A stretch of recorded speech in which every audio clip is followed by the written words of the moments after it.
Mr. Chucky, former Monday Night Football analyst, former head coach of the Las Vegas Raiders. Jon Gruden is out as the head coach of the Raiders after some emails surfaced, which oddly enough, he wasn't even the one. You know how messed up you got to be for them to be investigating somebody else and you get in trouble. So yeah, some emails came out. It started off on Friday with an email surfacing about DeMaurice Smith, where he called him Dumbmaurice Smith, which was just stupid. And referred to his appearance, saying his lips are so fat, something about the Michelin Man or whatever. Oh my gosh, Marvin, let me test if you had the right quotes. Yeah, give me the right quote, because clearly I don't have it in front of me. But anyway, the fact of the matter is, he referred to his lips, which obviously black people and lips, that's a racist trope that's been around for centuries at this point. Just large features in general. Yeah, and he tried to say, oh, he's talking about the fact that he was lying and calling rubber lips. That's not what you said. You did not. Rubber lips was not in that email. That's not what he said. He said Dumbmaurice Smith has lips the size of Michelin tires. Thank you.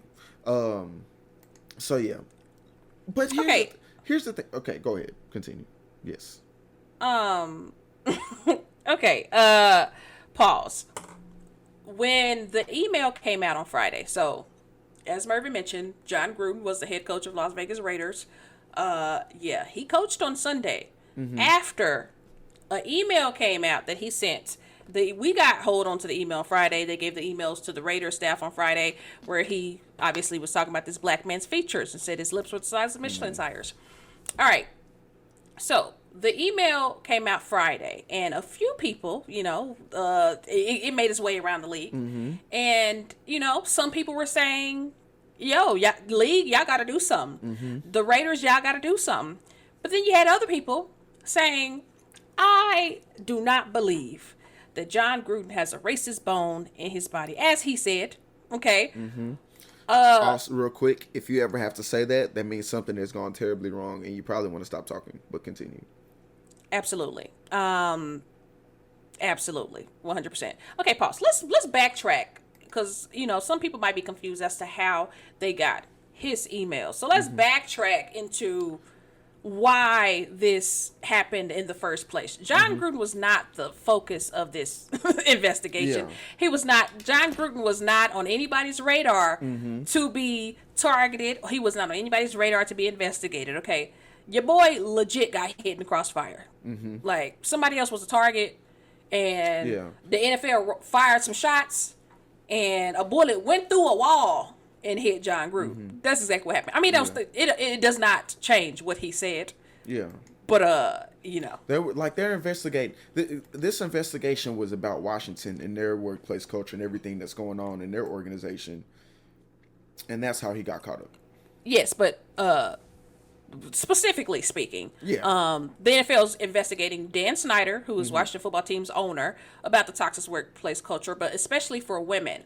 15 former female employees and 2 journalists who were covering the team accused team staffers and players of sexual harassment and verbal abuse. So the investigation concluded a few months ago when the league gave them a slap on the wrist with a $10 million fine. Then the league pledged the $10 million will be used to support organizations committed to charter, education, anti-bullying, healthy relationships, and related topics. $10 million to a $1 billion organization is absolutely nothing. It's chump change. Right. Okay. Even Washington will make that back on Sunday. Okay, but about this investigation, though, before we get to Jon Gruden, something ain't sitting right with me, is what I'm saying. Something ain't sitting right. They're also being investigated right now because one of their trainers was giving out prescription pills. Yeah. So they're being investigated by the actual authorities. But that wasn't what this investigation was about. Yeah, didn't they get raided like 2 weeks ago? They did get raided. Yes. One of the trainers is giving out prescription pills to people. So they're already being... Listen, it's a lot going on with the Washington football team. And let's not forget, when Dan Snyder didn't want to change the name from Redskins because he just didn't want to do it. And then once Nike and them started pulling money, that's when he was like, okay, let me change it. It's racially insensitive, etc. Anyways, back to the investigation. This investigation of the NFL into the owner of Washington football team and the organization as a whole has been real hush hush. Now, you notice when investigations go on in the NFL, especially if it got something to do with Tom Brady, Bill Belichick, it is on front lines. They giving us all the tea. This investigation right here, when it comes to the sexual harassment and bullying of these women, we have not heard a thing. Y'all, it has been so hush hush. There is not even a physical report of the investigation. Yeah. The league hired an outside attorney. Her name is Beth Williams. She was the investigator. She gave the league an oral presentation. What kind of stuff is that? You do an investigation and you give an oral presentation, no written report. No, man. An oral presentation. Usually stuff like this.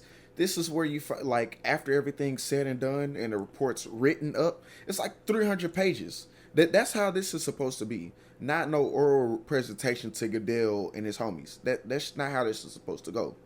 Exactly, especially since something's going to tie into this investigation as we get into what the emails were from Jon Gruden, but something's going to tie into it, and we'll get there.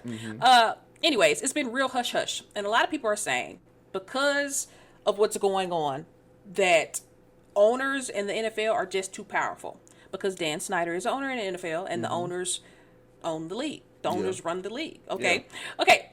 So in this investigation to the Washington football team, the investigators went through 650,000 Washington football team employee emails, meaning if you emailed any Washington football team employee in the last 10 years, the NFL now has those emails.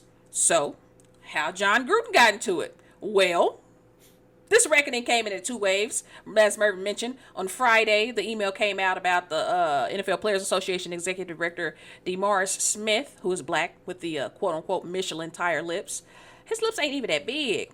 Anyways, this happened because at the time, this was back in 2011 during the NFL lockout, and at the time, Jon Gruden was emailing Washington team president Bruce Allen about DeMaurice Smith, who was black. And then during that time, I believe the Washington football team was fined because of some salary cap violations or something like that. So all this is going on, and obviously one of your target pieces is DeMaurice Smith, the executive director in charge of Players Association. All right. So that's when Gruden emailed Allen about D. Smith, who once again is a black man, and called him Dumbora Smith. Like, what? Who came up with these names? Okay. Anyways, so that's how they got Jon Gruden's emails, and that's how he got wrapped into it. Well, Gruden responded by saying he didn't recall sending the email in question, apologized for it. And Mervin, what'd you say he said about the lips? What was his excuse? Oh, yeah, he said he got rubber lips. That's what he meant. That's what he thought he said. He said when he thinks somebody's lying, he says they have rubber lips. He also said he doesn't have a single racial bone in his body, and he has proven it for 58 years. So does the 58 years include the last 10 years? I don't know. I'm trying to figure out. I don't know. I think that's what he meant, but I don't know. Okay, because I don't think he's 68. I don't think he's that old. You know what I'm saying? But anyways, during Sunday Night Football, okay, this was after the emails came out Friday, after Jon Gruden was able to coach on Sunday against the Browns. Who they play? The Bears. The Bears, my bad. The Bears, in which the Bears got a dub, and the Raiders played embarrassingly bad. During Sunday Night Football, Mike Tirico. Oh, yeah. No, Sunday night. Yeah, my bad. During Sunday Night Football, Mike Tirico and Tony Dungy, both guys who have a close relationship with Jon Gruden. Mike Tirico did Monday Night Football with Jon Gruden, and Tony Dungy was in the Ring of Honor. He was inducted into the Ring of Honor the same year Jon Gruden was at Tampa Bay. Okay. They both said his racist comments about this man's lips and about this black man should be forgiven because that's not the type of player, that's not the type of person he is. They went on to say that, in all their years with him, he's never shown them that, etc., etc. Now, Mervin, I don't know about you, but unless I know you, I'm not standing up for you when you in scandal. If you in some scandal, I know you well enough to know if it's true or not. And then I know you well enough to be able to call you because you tell me everything. But if I know you in a professional environment and we like work friends We real tight work friends, but I don't know you at home. I'm not standing up for you because I'm not about to have to come out with a statement afterwards saying, okay, well, to me he was fine. I didn't know. And let's be 100% clear, because like you said, if I saw something happen with you, I'd call you first before I say anything. Oh, absolutely. Because I would need to know 100% before I get on here and say anything that could come back to embarrass me personally. Exactly. And I would trust you to tell me Right. if it was something else to come out. You know what I'm saying? Because if you tell me the truth and I know you did it, I'll be like, Ashley, you idiot. I'm going to just stay out the limelight. If they ask me, be like, hey, look, that's a personal matter. That's between her and them. I don't know about it. I'll do that. Look, love you to death, but I ain't gonna defend you if I ain't supposed to. Exactly. So it ain't gonna be no, oh yeah, he said that, and then what happened Monday happens. No. My thing is, when he was giving his little explanation / apology for the first email, he said something along the lines of, there could be something else out there that I sent, or I don't know what else I sent. Something like that. It was high-key dry snitching. That should have, that should have told you right there, Tarico and Dungy. That should have told you right there. There's more stuff coming. Stop talking. Exactly. Stop talking. I would have, if I knew I was about to be on TV, and I was going to be asked about, what happened. Now, granted, they had more time. Right. They had more time than anybody because of the weather delay for the game. Anyways, the Chiefs, what was the weather delay? It was like an hour and a half, 2 hours, something like that? It was like an hour or so. It was a long time. Yeah, it was. To all my NBC especially on people, a Sunday night, that's a long time when you watch sports for 12 hours already. To all my NBC sports reporter colleagues, I feel so bad for y'all. They was at work till 1:30, 2 o'clock that day because they had to wait till football got over Just to do for the a blowout. newscast. Yeah. Anyways, if I were them, I would have watched that whole press conference in which they asked Jon Gruden from beginning to end, because you had to clearly miss this man dry snitching, saying it could be something else out there or whatever. He doesn't know where he sent, etc. Yeah. Like, come on. That right there was a sign. Anyways, but the extra sign, the sign in which I knew it was going to be some trouble, during Monday Night Countdown, when Adam Schefter was on there discussing the Jon Gruden situation, and he told everybody that there were more emails sent to the Raiders that day, I said in my head, uh-oh, it's not looking too good. It was the way in which he was saying it. And I was just like, And the fact that he said he believes the racist comments was just the tip of the iceberg. Listen, that's a problem. As the red flags went off in my head, I said, this about to get, it's a lot going on. Yeah. But and then and then they said it, for it to come out during Monday Night Football where he was for 10 years, it's, I hate to say it like this because it's still a man's livelihood, but we talk about the beauty and almost the poetic nature of sports sometimes. It's almost poetic, if not ironic. It's completely ironic. That's when everything comes out and he has to resign, and Adam Schefter is talking about you even, and y'all were colleagues for 10 years.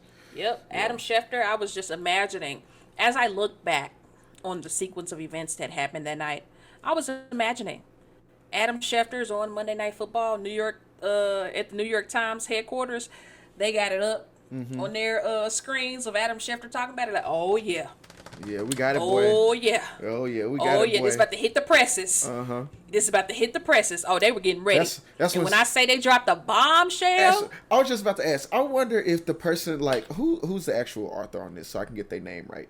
I wonder if Ken Belson and Catherine Roseman, I wonder if they were typing that while watching ESPN because they knew what was about to happen, and just wasn't even typing. They just sitting there just waiting. Right. Oh no, but I'm saying, like, they had this typed up, and I wonder if they just hit send and walked out the office and said, "Yeah, we got it. We're done for the day. We're done for the week. Boss, call me next week." Because I know, because you see movies about people breaking these big stories. Yeah. And, they all handle it a different type of way. Like, this was bombshell. Since this was near close of business, all right, I'm out. See y'all tomorrow. Tell me how it goes. Bruh. I don't know. I feel like I would have been in the newsroom watching the fallout. You know what I'm saying? Just watching. Got all the TVs up, just watching, listen to the fallout. I'm more of a light the match let it burn while I walk away kind of guy. But that's just me. Right. Yeah. So back to this New York Times bombshell, because that's exactly what it was. They went into detail. And Mervin, it's funny, y'all. Well, it's not funny. Mervin texted me, and he said something about John. You said something about Jon Gruden. I asked if Jon Gruden was getting fired, and that was before I saw this article. Mervin literally texted me during Monday Night Football and said, "Is Jon Gruden getting fired?" New York Times had just published this article 20 minutes before. So I thought Mervin had beat me to it by reading it. No, actually, I lied. So I didn't see the article. I know you didn't see the article. But I was seeing, like, people like Mina Kimes-Bomani and all those people that I follow on Twitter that were talking about it. And so I was like, wait a minute. So were they talking about the new article? I think they were talking. They had to have been talking about the new article. Because that's what I saw. I hadn't even read the article yet. Because I thought I was quick to read. Shoot, I get on Twitter. Everybody talking about it. Because it was a whole article. Like, when I say the article is good, shout out. What did you say his name was? The author of the article? Ken Belson and Catherine Roseman. Shout out to them. Because you could not stop reading that thing. Yeah. You could not. In shock. In utter disbelief. Listen. In this article from the New York Times, they go into detail about these emails that this man has sent within the last 10 years. When I say he degrades every marginalized group of people that he can, he hit everyone you could. This man is an equal opportunity offender, okay? He offended the blacks. He offended the gays. He offended women. He offended the trans community. Yeah. He criticized player safety and peaceful player protests. I'm like, this man just hit it all. Before we really get into it, I just want to say I'm scrolling down the article. They put a picture of him dapping up Carl Nassib before a game, with, of course, the caption, Gruden greeted defensive lineman Carl Nassib, who publicly announced he's gay in June. It's ironic. Yeah, very. It's ironic. For the details in this email, now all of these emails were sent to Bruce Allen, who was the former president of the Washington football team. That's why he's in this mess. Had he sent it to, say, another executive for another team, hey, we could still be here thinking Jon Gruden was a non-racist man, okay, or a non-sexist, non-homophobic, etc. Right. Well, in these emails, Gruden calls the league's commissioner, Roger Goodell, one of the most degrading words in the LGBTQ community. And it starts with an F. I'll let you use your imagination. Yeah. He called him a clueless anti-football P-word. The P-word has another sexual meaning if, you're trying to put together your context clues. And then he said that Roger Goodell should not have pressured Jeff Fisher, the then coach of the Rams, to draft, quote, queers, as a reference to Michael Sam, the first openly gay player drafted in the NFL. And what's interesting is that he's the head coach of Carl Nassib, the first active NFL openly gay player. Come on. It just the irony. Yeah. You have to add a picture of him dapping up the man in the article. It's just the irony. Like, if there was a literal definition of two-faced, he also criticized Eric Reed and said he should have been fired for kneeling during the anthem. I ain't done. He said a whole bunch of stuff. You know what I'm saying? But yes, he did say Eric Reed should have been fired for kneeling during the national anthem. So there's that. He called Biden a P word as well. Listen, on top of all this stuff, on top of the homophobia, on top of the racism, on top of all this stuff, they also said he was talking about Caitlyn Jenner. Have to throw that out there. Don't know exactly what he said, but they said Caitlyn Jenner was a focus of discussion. But on top of that, Gruden exchanged emails with Allen and some other very prominent businessmen of pornographic images of women, including one photo of two Washington team cheerleaders. Now, if that doesn't go with the sexual harassment case, I'm a little confused. And you know what's wild about Washington, just to go back to them real quick, this isn't that picture that you're talking about, which obviously I haven't seen, but I feel like that stemmed from an earlier lawsuit that the cheerleaders for Washington had at one point, because they had to do those photo shoots with they were topless or whatever, and it wasn't even appearing in any calendars or anything. It was just topless photos for some reason.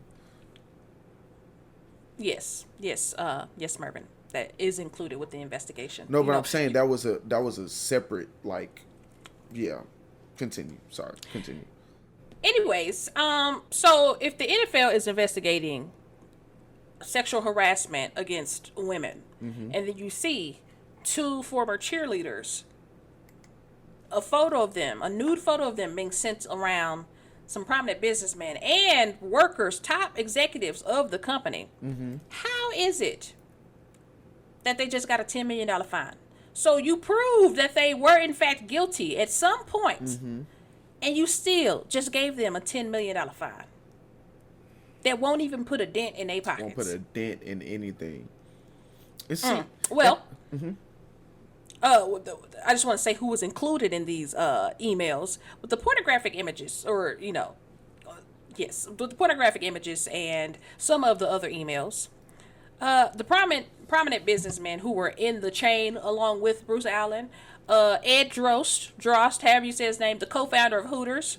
So Hooters stock about to plummet. Co-founder of Hooters, Jim McVeigh. He runs the Outback Bowl in Tampa. Nick Reeder, the former of PDQ Restaurants, which is a Tampa-based fried chicken franchise.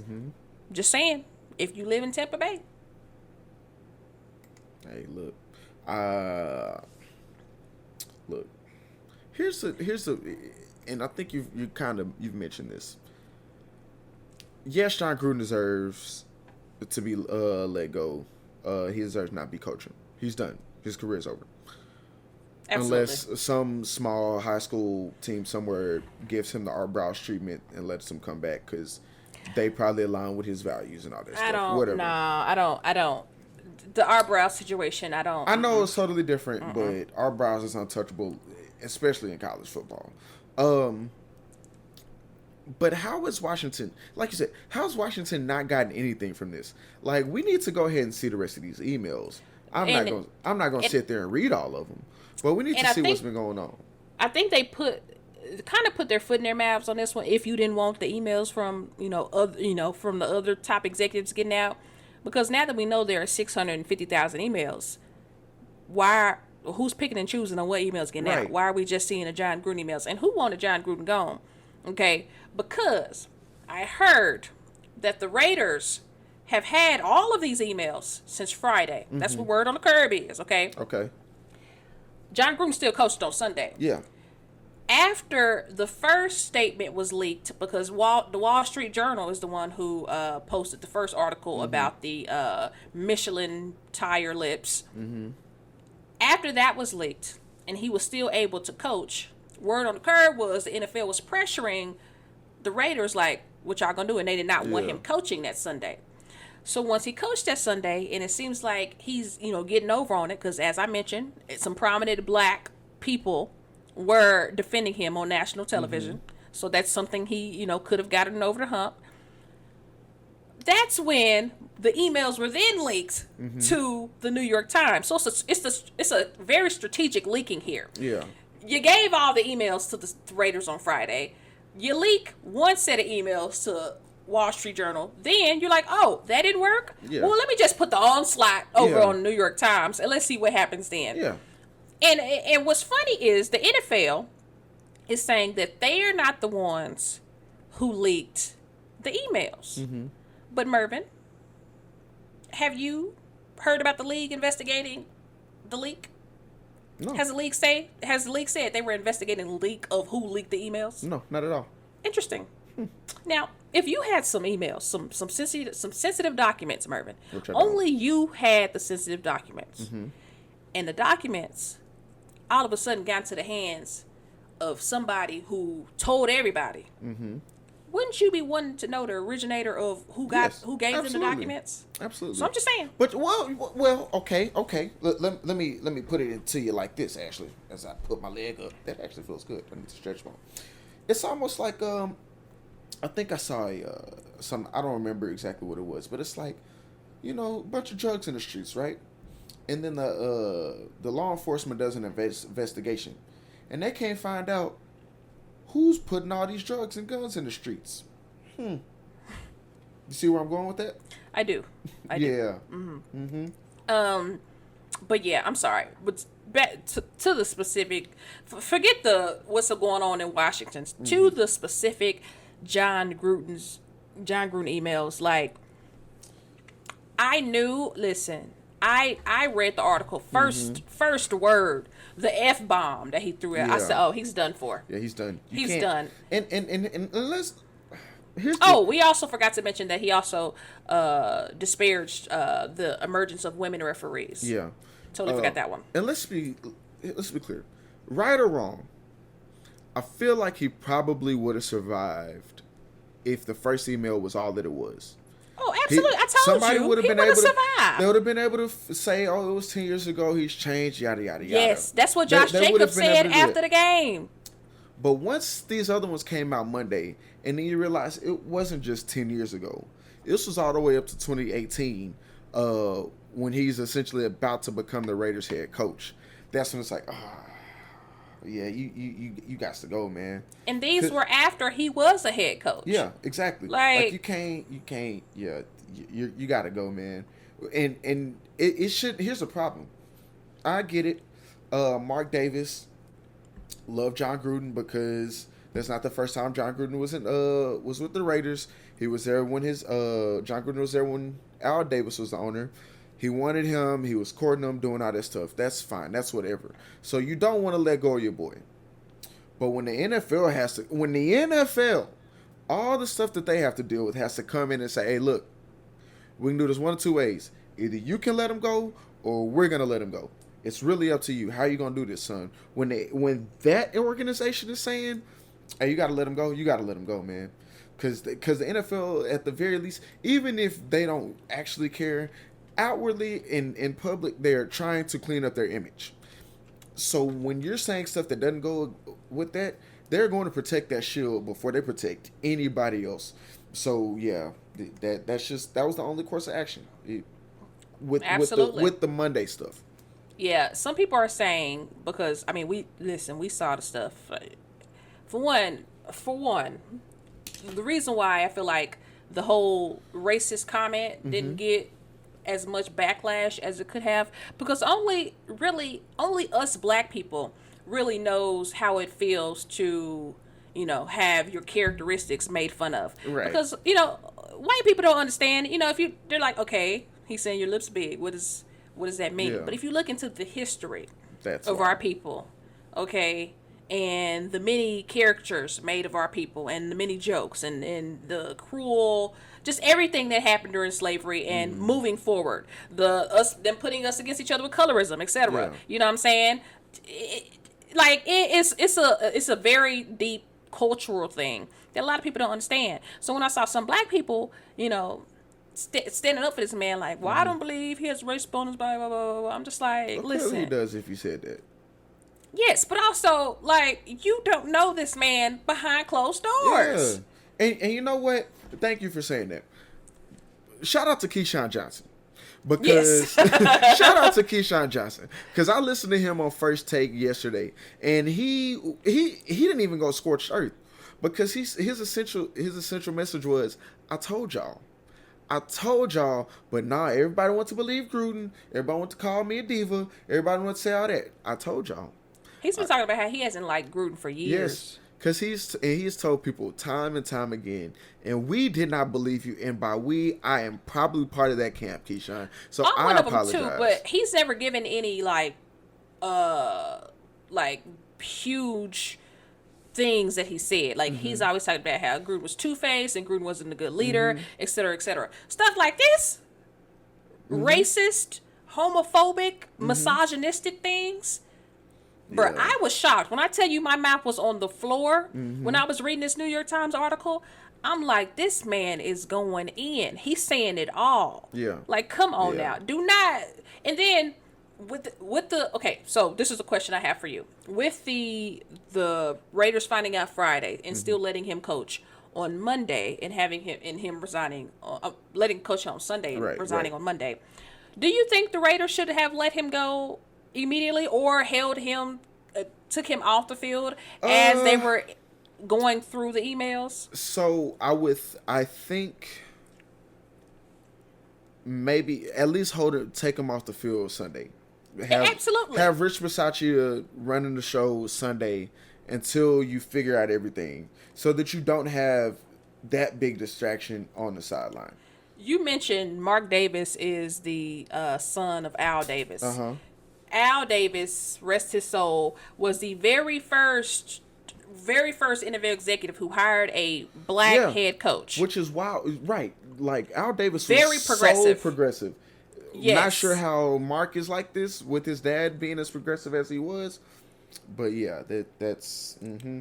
He also hired a woman, the first female executive. Yeah. Like, very progressive. Had that been Al Davis would have had him up out of there. He wouldn't have been on that sideline on Sunday. Yeah. You know what I'm saying? So, anyways, after this happened, because I'm still, like, as more things come out, I'm just still, like, I'm still in shock that all this happened, and in shock of the things that he said via email. Right. You sat there and wrote these emails. It was like, oh, that's okay to send. Let me send Like, this. It's just different if you're on the phone or, like, you in public, you know, you out joking or whatever. Not to say the things that were said, but, you know, some things might get said, and it's like, obviously it's a joke. But you can't take that back. If you're typing something out, you meant that, because you can see that, and you're like, "Yep, that's it. Send." But imagine what gets said in person if you're typing those things. Yeah, and that's also worse. Yeah. Imagine what gets said in person when you don't have time to look and see what you read and think it over, proofread it before you send it. Yeah. Imagine what just comes off the top of the dome. Yeah. Ain't no coming back from this. Anyways, after resigning, the Tampa Bay Buccaneers announced that they are removing Jon Gruden from the Buccaneers Ring of Honor. And I heard they have a statue of him in the lobby of their training facility. Yeah, sure, that's gone. That's gone too. Yep. You know, the quote the team said was, "While we acknowledge Jon Gruden's contributions on the field, for those that don't know, he led the Buccaneers to their first Super Bowl. Okay, against the While Raiders. we acknowledge against the Raiders, that was the year after he left the Raiders, right? Yeah, irony. Football is romantic. While we acknowledge Jon Gruden's contributions on the field, his actions go against our core values as an organization. Therefore, he will no longer continue to be a member of the Buccaneers Ring of Honor." Done. Adios, Done for. muchacho. Done for. Listen, and I've seen some people say, after the first email, I could see, still think he should have faced some repercussions, if only just the first email came out. If none of this other stuff, I definitely would have been like, okay, what's his punishment? But to the people who are saying, with all the other stuff he said, to the people who are saying, well, that was years ago, people grow, blah, blah, blah, what if we saw your old emails?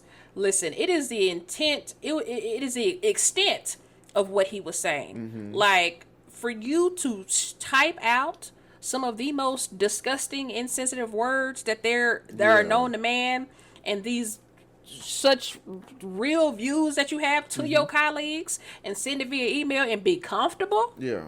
Oh, no. Nah. The fact that you were comfortable in doing that means you be comfortable doing some other stuff. Yeah. Exactly. But I mean, hey, the league, y'all can't keep the rest of these emails hidden now.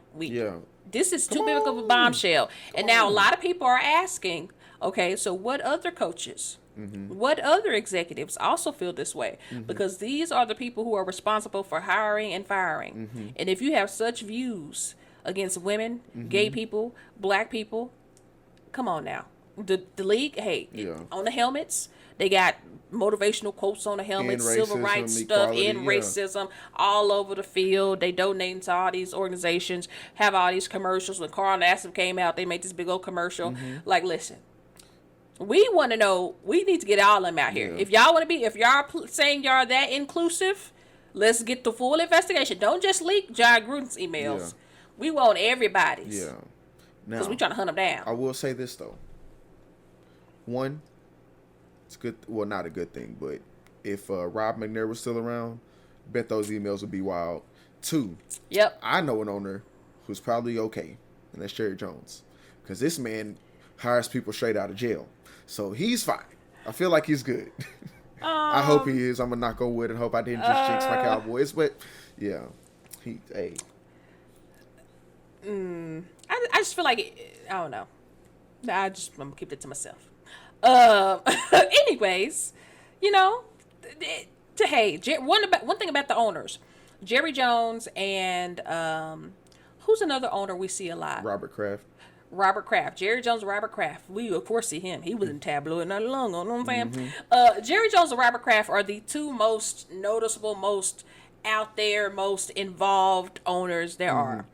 Okay? But then you get all these other ones that's kind of behind the scenes. They hide behind the shield, yeah. Hide behind the shield when it comes to speaking out against, you know, racial injustice, something like that. You know what I'm saying? Some of them, hey, we hear it. Some of them not for it. You know what I'm saying? Yeah. They just let the league do their thing and just hide behind, you know, and this is what they sending. This is what they're sending behind backs. You know what I'm saying? So, we need to see the rest of the 650,000 emails and see who else said what. Because at this time, we need to clean it all up. Right. Okay? Because, hey, there is a book out there called $40 Million Slave. In which the author talks about how athletes get paid all this money, but these owners still see them as property, and that they own them. Their tax bracket may be a little higher, but some of these owners, you mentioned Rod McNair. What was his famous quote? Can't let the inmates run the prison. Can't let the inmates run the prison. For those who don't know, he was a Texans owner before he passed away, and he legit said, "Can't let the inmates run the prison." And this was during when? What was the context in which? Was it the lockout? No, it was like 2017, 2018, so it's probably around kneeling for the anthem. Yeah. So, hey, that's how, hey, I can guarantee Bruce Allen and Jon Gruden, being in the elite circle they're in, they're not the only ones still with the job that feel that way. Right now, just the ones that got caught. So let's keep catching them. That's all I'm saying. And before we take a break, Urban Meyer, probably the happiest man in America right now. Absolutely. There's no heat on him right now. Absolutely. We for sure thought Urban Meyer was going to be the first head coach to get fired this season. Last week we had a whole segment about it. Where he last through the week. This man is coasting right now. 0-5. Man, he is skating. He hired someone who was said to be racist. Yeah. And he is skating right now because this right here is a bombshell, and I'm waiting for more pieces to fall because this is a story I would definitely be paying close attention to. And shout out to New York Times for making that article free. Thank you so much. Appreciate it. Yes.